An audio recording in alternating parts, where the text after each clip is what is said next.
साल 1998 की बात है। रितेश एक पत्रकार था जो दिल्ली में एक लोकल अखबार के लिए काम करता था।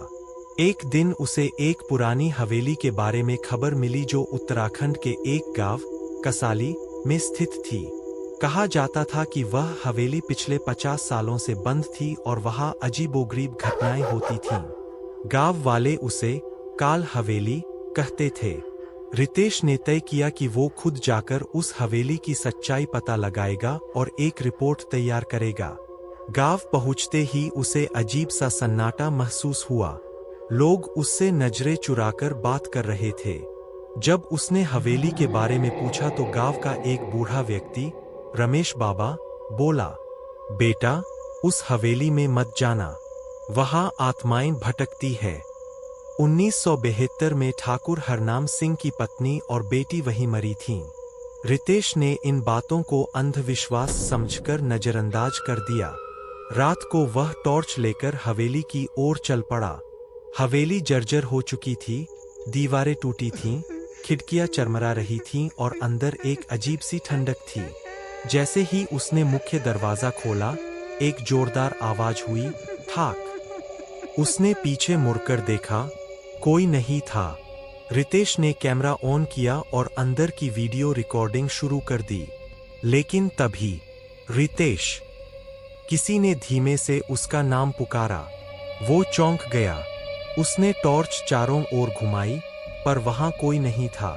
अचानक एक कमरे से दरवाजा अपने आप बंद हो गया और फिर शुरू हुई अजीब सी कानफोड़ू चीखें, जैसे कोई औरत दर्द में चिल्ला रही हो। रितेश ने जैसे तैसे उस दरवाजे को खोला और भागकर हवेली से बाहर निकला।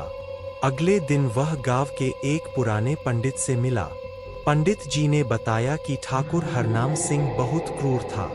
उसकी पत्नी चंद्रा और बेटी सीमा को तांत्रिक विद्या में इस्तेमाल करने के लिए जिंदा जला दिया गया था।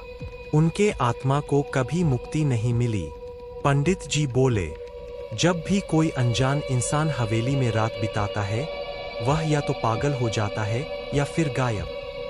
रितेश ने तय किया कि वह रात फिर से हवेली में गुजारेगा, इस बार पूरी तैयारी के साथ। उसने मंदिर से रक्षा धागा लिया, मंत्रों का जाप रिकॉर्ड किया और कैमरा ट्राइपॉड पर लगाया। रात के करीब 2 बजे उसे फिर वही आवाज सुनाई दी। इस बार वो कमरे में गया जहां आग से जलने की गंध आ रही थी। दीवार पर खून से लिखा था, हम अब भी जल रहे हैं।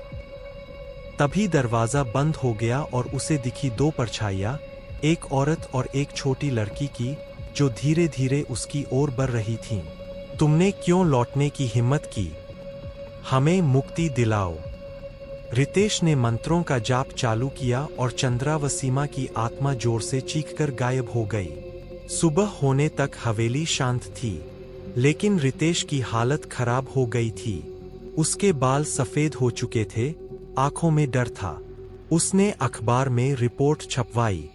काल हवेली का रहस्य सुलझा, असली नहीं पर साया जरूर है। वह पत्रकारिता छोड़ हिमालय चला गया और फिर कभी शहर नहीं लौटा।